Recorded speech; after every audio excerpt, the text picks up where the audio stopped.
Hi friends, എല്ലാവർക്കും commerce ഇലയിലേക്ക് സ്വാഗതം. എൻ്റെ പേര് വിദ്യാസന്ദീപ്.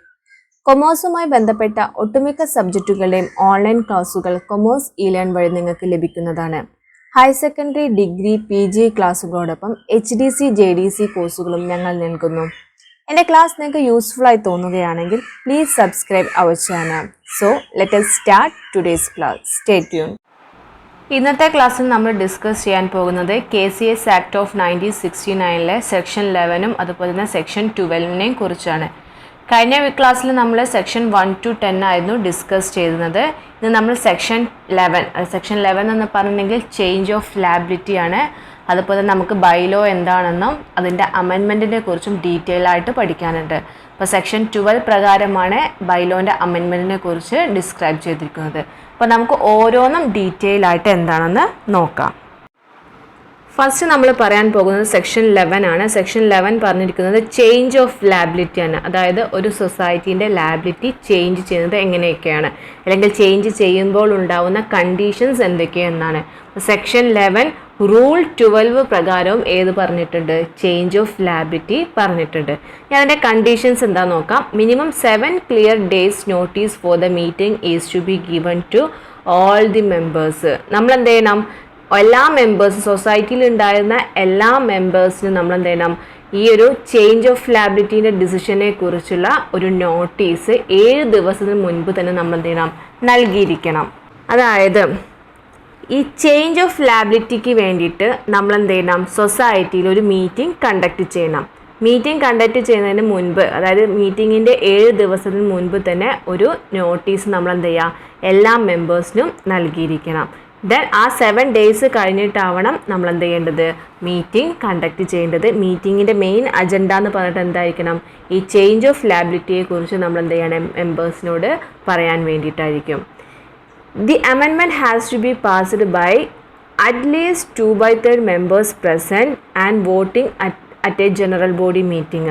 ദെൻ നമ്മൾ എന്ത് ചെയ്യണം, ഈ അമെൻമെൻറ്റ്, അതായത് ലയബിലിറ്റി നമ്മൾ ചേഞ്ച് ചെയ്യാൻ പോവുകയാണ്. അപ്പോൾ ആ ലയബിലിറ്റിയിൽ ഉണ്ടാകുന്ന ആ ഒരു അമെൻമെൻറ്റ് അല്ലെങ്കിൽ അമെൻമെൻറ്റിനെ കുറിച്ചുള്ള കാര്യങ്ങൾ നമ്മുടെ ജനറൽ ബോഡി മീറ്റിംഗ് നമ്മൾ എന്ത് ചെയ്യുക, പ്രസൻറ്റ് ചെയ്യുക.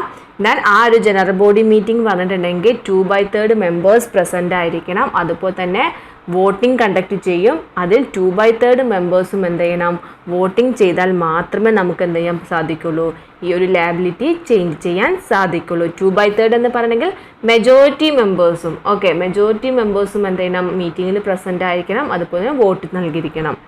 The resolution regarding the change has to be communicated to all members and creditors. അതായത് ഈ ഒരു ലയബിലിറ്റിയിൽ ഉണ്ടാകാൻ പോകുന്ന ചേഞ്ചസ് നമ്മൾ ആരോടായിട്ട് കമ്മ്യൂണിക്കേറ്റ് ചെയ്യണം, എല്ലാ മെമ്പേഴ്സുമായിട്ട് കമ്മ്യൂണിക്കേറ്റ് ചെയ്യണം. അതുപോലെ സൊസൈറ്റിൻ്റെ എല്ലാ ക്രെഡിറ്റേഴ്സുമായിട്ടും എന്ത് ചെയ്യണം, കമ്മ്യൂണിക്കേറ്റ് ചെയ്യണം. Then they have option for withdrawing shares, deposits etc. within a period of 2 months from the date of service of the notice. പിന്നെ നമ്മൾ എന്ത് ചെയ്യാണ്, ആ മെമ്പേഴ്സിന് അവരുടെ വോട്ട്, അതായത് ചില ആളുകൾക്ക് ചിലപ്പോൾ ലയബിലിറ്റി ചേഞ്ച് ചെയ്യുന്നത് താല്പര്യമുണ്ടായിരിക്കില്ല, അല്ലെങ്കിൽ ലയബിലിറ്റി ചേഞ്ച് ചെയ്തുള്ള സൊസൈറ്റിയിൽ മെമ്പറായിട്ട് കണ്ടിന്യൂ ചെയ്യാൻ താല്പര്യമുണ്ടായിരിക്കില്ല. അപ്പം അങ്ങനെയുള്ള ആളുകൾക്ക് എന്ത് ചെയ്യാം, അവരുടെ ഷെയർസ് എന്ത് ചെയ്യാം, വിഡ്രോ ചെയ്യാം, അല്ലെങ്കിൽ അവരുടെ ഡെപ്പോസിറ്റ് എന്ത് ചെയ്യാം, വിഡ്രോ ചെയ്യാം. അപ്പം അതിന് വേണ്ടിയിട്ട് എന്ത് ചെയ്യാം, അവർക്കൊരു 2 മാസത്തെ കാലയളവ് എന്ത് ചെയ്യണം, നമ്മൾ നൽകിയിരിക്കണം. അപ്പോൾ ഇത്രയുമാണ് ചേഞ്ച് ഓഫ് ലയബിലിറ്റിയിൽ വരുന്നത്. ഇനി നമ്മൾ അടുത്ത പറയാൻ പോകുന്നത് ബൈലോസിനെ കുറിച്ചാണ്. എന്താണ് ബൈലോ?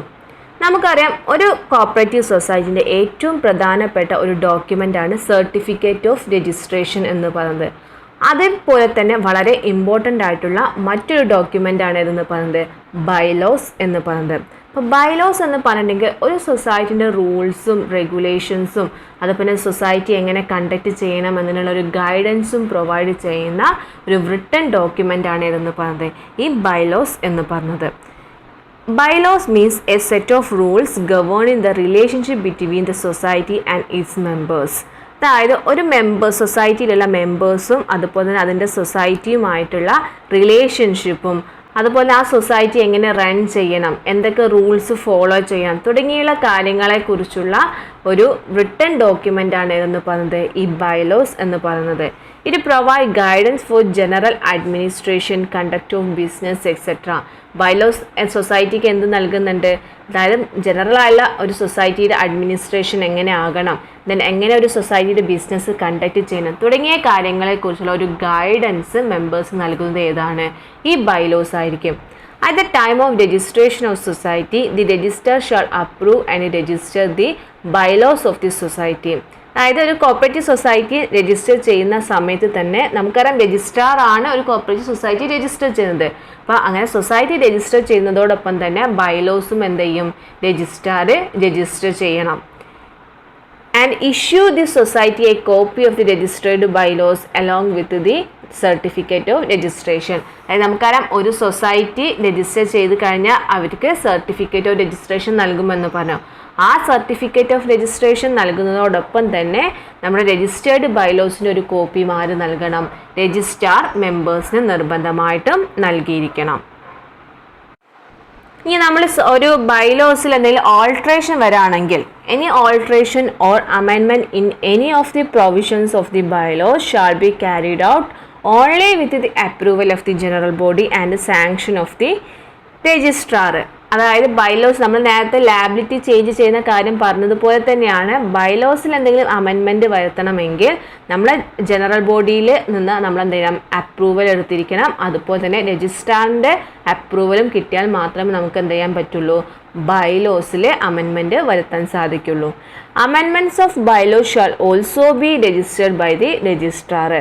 ദെൻ നമ്മൾ എല്ലാവരും ജനറൽ ബോഡി അപ്രൂവ് ചെയ്തു, രജിസ്ട്രാറിൻ്റെ സമ്മതവും കിട്ടി, നമ്മളൊരു ബൈലോ അമെൻമെൻറ്റ് ചെയ്യുകയാണെങ്കിൽ അമെൻമെൻറ്റ് ചെയ്ത ബൈലോസും എന്ത് ചെയ്യേണ്ടി വരും? രജിസ്റ്റർ ചെയ്യേണ്ടി വരും. അത് രജിസ്റ്റർ ചെയ്യുന്നതും ആര് തന്നെയാണ്?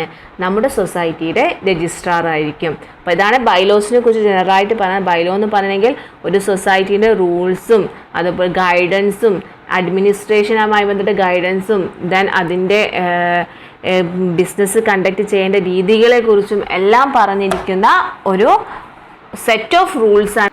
ഇനി നമ്മൾ ബൈലോ പറഞ്ഞതുപോലെ തന്നെ വളരെ ഇമ്പോർട്ടൻ്റ് ആയിട്ടുള്ള ഒരു ടോപ്പിക്കാണ് amendments to bylaws of a society. ഒരു കോപ്പറേറ്റീവ് സൊസൈറ്റിൻ്റെ ബൈലോസിൽ അമെൻമെൻറ്റ് വരുത്തുന്ന സമയത്ത് എന്തൊക്കെ കണ്ടീഷൻസ് ആണ് ഫോളോ ചെയ്യേണ്ടതെന്ന് സെക്ഷൻ 12 റൂൾ 9 പ്രകാരമാണ് ബൈലോ അമെൻമെൻറ്റിനെ കുറിച്ച് പറഞ്ഞിരിക്കുന്നത്. അപ്പോൾ അത് നമുക്ക് ഡീറ്റെയിൽ ആയിട്ട് നോക്കാം. നിങ്ങൾക്ക് എക്സാമിന് ബൈലോസിനെ കുറിച്ചൊക്കെ ഒരു 4 മാർക്കിനോ 10 മാർക്കിനോ ക്വസ്റ്റ്യൻ ചോദിക്കുകയാണെങ്കിൽ നിങ്ങൾ ബൈലോസ് എന്താണെന്ന് എഴുതണം. അതുപോലെ തന്നെ ഈ ബൈലോൻ്റെ അമെൻമെൻറ്റിനെ കുറിച്ചും ഡീറ്റെയിൽ ആയിട്ട് നൽകണം. Amendment of bylaw deal with section 12 and rule 9. Section 12 and rule 9 പ്രകാരമാണ് നമ്മുടെ അമെൻമെൻറ്റ് ഓഫ് ബൈലോ പറഞ്ഞിരിക്കുന്നത്. The membership not exceed 500 members in the society. Resolution should be intimated to members personally. അതായത് നമ്മുടെ ഒരു കോപ്പറേറ്റീവ് സൊസൈറ്റീൻ്റെ മെമ്പർഷിപ്പ് 500-ൽ കൂടുതലില്ലെങ്കിൽ, അതായത് 500 വരെ members ഉള്ള ഒരു സൊസൈറ്റിയുടെ ഈ ഒരു അമെൻമെൻറ്റിനെ കുറിച്ചുള്ള റെസൊല്യൂഷൻ നമ്മൾ എന്ത് ചെയ്യണം? സൊസൈറ്റിയുടെ ഓരോ മെമ്പേഴ്സുമായിട്ട് നമ്മൾ എന്ത് ചെയ്യണം? അവരെ പേഴ്സണലി ഇൻഫോം ചെയ്യണം. ഓക്കെ, അതായത് ജനറൽ ബോഡി മീറ്റിംഗ് കണ്ടക്ട് ചെയ്തിട്ടല്ല ഇൻഫോം ചെയ്യുക. ഓരോരുത്തരോടും നമ്മൾ എന്ത് ചെയ്യുക? ഇൻഡിവിജ്വലി ഓരോരുത്തരോടും ഈ ഒരു റെസൊല്യൂഷനെ കുറിച്ച് നമ്മൾ എന്ത് ചെയ്യണം? ഇൻറ്റിമേറ്റ് ചെയ്യണം. ഇനി വേറൊരു കേസ് നമ്മൾ പറയുകയാണ്. ഇപ്പം മെമ്പർഷിപ്പ് നമ്മൾ പറയാം 500 വരെ ഉള്ളതാണ് നമ്മൾ ആദ്യം പറഞ്ഞത്. ഇനി രണ്ടാമത് പറയുകയാണെങ്കിൽ മോർ ദാൻ 500 മെമ്പേഴ്സ് ആണെങ്കിൽ notice of general body meeting with details are published in 2 vernacular diaries having wide circulation in the area of operation of a society. അതായത് 500-ൽ കൂടുതൽ മെമ്പേഴ്സ് ഉള്ള ഒരു സൊസൈറ്റി ആണെങ്കിൽ അവരെന്ത് ചെയ്യുക? Notice of general body meeting, അതായത് 500-ൽ കൂടുതൽ മെമ്പേഴ്സ് സൊസൈറ്റിയിലുണ്ടെങ്കിൽ നമ്മൾ എന്ത് ചെയ്യുക? ജനറൽ ബോഡി മീറ്റിംഗ് നോട്ടീസ് എന്ത് ചെയ്യാം? പബ്ലിഷ് ചെയ്യണം. അത് ആ ഒരു ഏരിയയിലുള്ള അല്ലെങ്കിൽ ആ സൊസൈറ്റിയുമായി ബന്ധപ്പെട്ട എല്ലാവർക്കും എന്ത് ചെയ്യണം? സർക്കുലേറ്റ് ചെയ്യണം. അതേപോലെ തന്നെ ഈ ഒരു ഡീറ്റെയിൽസ് എന്ത് ചെയ്യണം? 2 വെർണക്കുലർ ഡയലീസിൽ, അതായത് സൊസൈറ്റി നമ്മുടെ വെർണക്കുലർ ഡയലീസ് എന്ന് പറഞ്ഞെങ്കിൽ സ്വദേശത്തുള്ള ഏതെങ്കിലും പബ്ലിക്കേഷനാണ്. ആ ഒരു സൊസൈറ്റി നിലനിൽക്കുന്ന ഏരിയയിലുള്ള ഏറ്റവും പോപ്പുലർ ആയിട്ടുള്ള മാഗസീൻസോ ജേർണൽസോ ഒക്കെ ഉണ്ടായിരിക്കും. അപ്പം അങ്ങനെയുള്ള ജേർണൽസിലോ മാഗസീൻസിലോ എന്ത് ചെയ്യുക? ഈ ഒരു ഡീറ്റെയിൽസ് എന്ത് ചെയ്യുക? പബ്ലിഷ് ചെയ്യുക. ദെൻ അതെന്ത് ചെയ്യണം? അവിടെയുള്ള ആളുകൾക്ക് സർക്കുലേറ്റ് ചെയ്യണം. ദെൻ അതിനുശേഷം the notice affix in the notice board of head office, AR office. AR office പറഞ്ഞിട്ടുണ്ടെങ്കിൽ അഡീഷണൽ രജിസ്ട്രാർ ഓഫീസാണ്. The local body of a circle cooperative union. നമ്മൾ അതിനുശേഷം എന്ത് ചെയ്യുക, ഈ ഒരു അമെൻമെൻറ്റിനെ കുറിച്ചുള്ള നോട്ടീസ് ബോർഡിൽ ഹെഡ് ഓഫീസിൻ്റെ സൊസൈറ്റീൻ്റെ ഹെഡ് ഓഫീസിലെ നോട്ടീസ് ബോർഡിൽ അഫിക്സ് ചെയ്യുക. അതുപോലെ തന്നെ അഡീഷണൽ രജിസ്ട്രാറിൻ്റെ ഓഫീസിലും ലോക്കൽ ബോഡി ഓഫീസിലും സർക്കുലർ കോപ്പറേറ്റീവ് ഓഫീസിലും എന്ത് ചെയ്യണം, സർക്കുലർ കോപ്പറേറ്റീവ് യൂണിയനിലും എന്ത് ചെയ്യണം, അഫിക്സ് ചെയ്യണം. ഓക്കെ, അതായത് 500-ൽ കൂടുതൽ മെമ്പേഴ്സാണ് ഒരു കോപ്പറേറ്റീവ് സൊസൈറ്റിയിൽ ഉള്ളതെങ്കിൽ ആ ഒരു ജനറൽ ബോഡിയുടെ മീറ്റിങ്ങിനെ കുറിച്ചുള്ള ഒരു നോട്ടീസ് പബ്ലിഷ് ചെയ്യണം. ദെൻ പബ്ലിഷ് ചെയ്തതിന് ശേഷം അതെന്ത് ചെയ്യുക, അവരുടെ ഹെഡ് ഓഫീസിലും AR ഓഫീസിലും ലോക്കൽ ബോഡി ഓഫീസിലും സർക്കിൾ കോപ്പറേറ്റീവ് യൂണിയൻ്റെ ഓഫീസിലും എന്ത് ചെയ്യുക, ആ ഒരു നോട്ടീസ് ഫിക്സ് ചെയ്യുക. അതേപോലെ തന്നെ ആ ഒരു സൊസൈറ്റി വർക്ക് ചെയ്യുന്ന ആ ഒരു സൊസൈറ്റിൻ്റെ ഏരിയയിൽ ഏറ്റവും പോപ്പുലർ ആയിട്ടുള്ള ഏതെങ്കിലും ഒരു 2 ജേർണൽസിലോ മാഗസിൻസിലോ എന്ത് ചെയ്യുക, ഈ ഒരു അമെൻമെൻറ്റിനെ കുറിച്ചുള്ള ഡീറ്റെയിൽസ് നൽകിയിരിക്കണം. ഇനി നമ്മൾ പറഞ്ഞു ജനറൽ ബോഡി മീറ്റിംഗ് നമ്മൾ കണ്ടക്ട് ചെയ്യണം. അപ്പോൾ ഈ ഒരു ജനറൽ ബോഡി മീറ്റിംഗ് കണ്ടക്ട് ചെയ്യുന്നതിൻ്റെ 7 ദിവസത്തിന് മുൻപ് തന്നെ മീറ്റിങ്ങിനെ കുറിച്ചുള്ള നോട്ടീസ് നമ്മൾ എന്ത് ചെയ്യണം, മെമ്പേഴ്സിന് നൽകിയിരിക്കണം. Okay, minimum 7 days notice for the meeting is to be given to all the members. എല്ലാ മെമ്പേഴ്സിനും മീറ്റിങ്ങിൻ്റെ 7 ദിവസം മുൻപ് തന്നെ മീറ്റിങ്ങിനെ കുറിച്ചുള്ള ഒരു notice നൽകിയിരിക്കണം. The amendment must be passed by at least 2/3 members present and vote at a general meeting. നമ്മൾ already നേരത്തെ change in ലയബിലിറ്റിൻ്റെ കേസിൽ പറഞ്ഞത് തന്നെയാണ്. അതായത് ഈ ഒരു അമെൻമെൻറ്റിനെ കുറിച്ചുള്ള ഡീറ്റെയിൽസ് ജനറൽ ബോഡി മീറ്റിങ്ങിൽ നമ്മൾ പ്രസൻറ്റ് ചെയ്യണം. ദെൻ ആ ജനറൽ ബോഡി മീറ്റിങ്ങിൽ നിർബന്ധമായിട്ടും 2/3 മെമ്പേഴ്സ് പ്രസൻ്റ് ആവുകയും 2/3 മെമ്പേഴ്സ് വോട്ട് ചെയ്യുകയും വേണം. അപ്പോൾ 2/3 മെമ്പേഴ്സ് പറഞ്ഞാൽ മെജോറിറ്റി മെമ്പേഴ്സ്, സൊസൈറ്റിയുടെ മെജോറിറ്റി മെമ്പേഴ്സും എന്ത് ചെയ്യണം, മീറ്റിങ്ങിൽ പ്രസൻ്റ് ആവുകയും വോട്ട് ചെയ്യുകയും ചെയ്യണം. ഇനി നമ്മുടെ ജനറൽ ബോഡി മീറ്റിങ്ങിന് ശേഷം നമ്മൾ എന്ത് ചെയ്യുക, നമ്മുടെ അമെൻമെൻറ്റ് ചെയ്ത ബൈലോ രജിസ്റ്റർ ചെയ്യാനുള്ള ഒരു ആപ്ലിക്കേഷൻ എന്ത് ചെയ്യണം, നൽകിയിരിക്കണം. Within 30 days from the date of general body, an application for registration of amendment shall be made in prescribed manner. അത് നമുക്ക് അതിനൊരു ഫോർമാറ്റ് ഉണ്ടായിരിക്കും. ആ ഫോർമാറ്റിൽ തന്നെ നമ്മൾ എന്ത് ചെയ്യുക, അമെൻമെൻറ്റ് ബൈലോ രജിസ്റ്റർ ചെയ്യാനുള്ള ആപ്ലിക്കേഷൻ എന്ത് ചെയ്യണം, നൽകിയിരിക്കണം. അതും ജനറൽ ബോഡി കഴിഞ്ഞ് 30 ദിവസത്തിനുള്ളിൽ തന്നെ നമ്മൾ എന്ത് ചെയ്യണം, നൽകിയിരിക്കണം.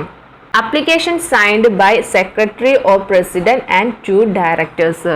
ഈ രജിസ്റ്റർ ചെയ്യാനുള്ള രജിസ്ട്രേഷൻ ആപ്ലിക്കേഷൻ എന്ത് ചെയ്യണം, നമ്മുടെ സെക്രട്ടറിയോ പ്രസിഡന്റോ അതിലേതെങ്കിലും ഒരാൾ, ഓക്കെ, ഒന്നില്ലെങ്കിൽ സൊസൈറ്റിയുടെ സെക്രട്ടറി ആകാം, അതല്ലെങ്കിൽ സൊസൈറ്റിയുടെ പ്രസിഡന്റ് ആകാം.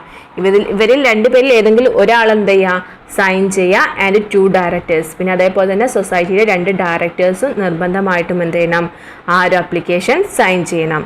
4 copies of amended bylaws submit with the application form. അതായത് നമ്മൾ അമെൻമെൻറ്റ് ചെയ്യാൻ പോകുന്ന ബൈലോസിൻ്റെ 4 കോപ്പി നമ്മൾ എന്ത് ചെയ്യുക, ആപ്ലിക്കേഷൻ ഫോമിൻ്റെ കൂടെ സബ്മിറ്റ് ചെയ്യണം. നെക്സ്റ്റ് പറഞ്ഞത് an application for an amendment of the bylaw of a society shall be disposed by the registrar within 90 days from the date of application.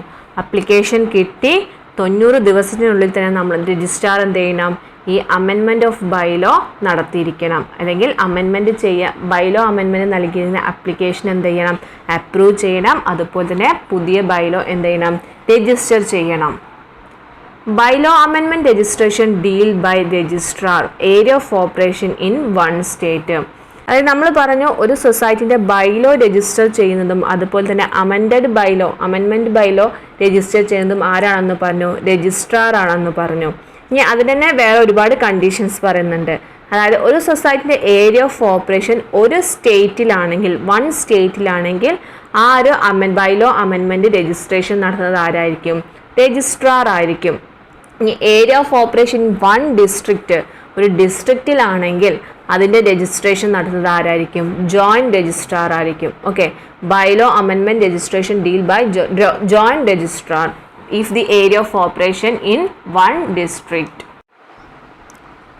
The next one, the appeal authority in case of bylaw amendment is secretary to government. ഈ bylaw അമെൻമെൻറ്റിൽ നമുക്ക് എന്തെങ്കിലും appeal നൽകണമെങ്കിൽ അത് ആർക്ക് submit ചെയ്യാം, ഗവൺമെൻറ്റിൻ്റെ സെക്രട്ടറിക്കായിരിക്കണം submit ചെയ്യേണ്ടത്. Refusal communicate within 7 days. ഇനി എന്തെങ്കിലും case രജിസ്ട്രാർക്ക് ഈ ഒരു ആപ്ലിക്കേഷൻ, അതായത് അമെൻമെൻറ്റ് ഓഫ് ബൈലോയുടെ ആപ്ലിക്കേഷൻ അദ്ദേഹം സ്വീകാര്യമല്ലെങ്കിൽ, അദ്ദേഹം പറയാണ് ഈ ഒരു അമെൻമെൻറ്റ് അദ്ദേഹത്തിന് രജിസ്റ്റർ ചെയ്യാൻ സാധിക്കില്ല എന്നതാണെങ്കിൽ, അത് ആപ്ലിക്കേഷൻ കിട്ടി 7 daysനുള്ളിൽ തന്നെ എന്ത് ചെയ്യണം, അത് കമ്മ്യൂണിക്കേറ്റ് ചെയ്യണം. Then appeal to government within 60 days. നമുക്ക്, അതായത് രജിസ്ട്രാർക്കെതിരെ ഈ ഒരു അമെൻമെൻറ്റ് അദ്ദേഹം രജിസ്റ്റർ ചെയ്യുന്നില്ലെങ്കിൽ, അല്ലെങ്കിൽ അമെൻമെൻറ്റുമായി ബന്ധപ്പെട്ട് എന്തെങ്കിലും പരാതി ഉണ്ടെങ്കിൽ നമുക്ക് ഗവൺമെൻറ്റിന് എന്ത് ചെയ്യാം, അപ്പീൽ നൽകാം എന്ന് പറഞ്ഞു. ദെൻ ആ അപ്പീൽ നൽകേണ്ടത് എങ്ങനെയാണ്, നമ്മളെ കമ്മ്യൂണിക്കേറ്റ്, അതായത് ഈ ഒരു അമെൻമെൻറ്റുമായി ബന്ധപ്പെട്ട കമ്മ്യൂണിക്കേഷൻ കിട്ടി 60 ദിവസത്തിനുള്ളിൽ തന്നെ നമ്മൾ എന്ത് ചെയ്യണം, ഗവൺമെൻറ്റിന് അപ്പീൽ നൽകണം. ദെൻ നെക്സ്റ്റ് കണ്ടീഷൻ പറഞ്ഞത് subject matter of bylaws of a cooperative society shall not be contrary to the provisions of the act and rules. അതായത് നമ്മുടെ കോപ്പറേറ്റീവ് സൊസൈറ്റിൻ്റെ ആക്ടിനും റൂൾസിനും എതിരായിട്ടുള്ള കാര്യങ്ങളാവരുത് ബൈലോസിലുണ്ടാകുന്ന കാര്യങ്ങളെന്ന് പ്രത്യേകം പറയുന്നുണ്ട്. അതായത് നമ്മുടെ ലോസും അല്ലെങ്കിൽ റൂൾസും സെക്ഷൻസും എന്താണോ പറഞ്ഞിരിക്കുന്നത് ആ കാര്യങ്ങൾ മാത്രമേ ബൈലോസിൽ ഉൾപ്പെടുത്താൻ പറ്റുകയുള്ളൂ. അതിനെതിരായിട്ടുള്ള കാര്യങ്ങൾ നമ്മുടെ ബൈലോസിലുണ്ടെങ്കിൽ അങ്ങനെയുള്ള ഒരു ബൈലോ നമുക്ക് എന്ത് ചെയ്യാൻ സാധിക്കില്ല, അമെൻമെൻറ്റ് ചെയ്യാനോ അല്ലെങ്കിൽ രജിസ്റ്റർ ചെയ്യാനോ സാധിക്കില്ല. Record to be maintained by the registrar in connection with the registration of bylaw or amendment of bylaws.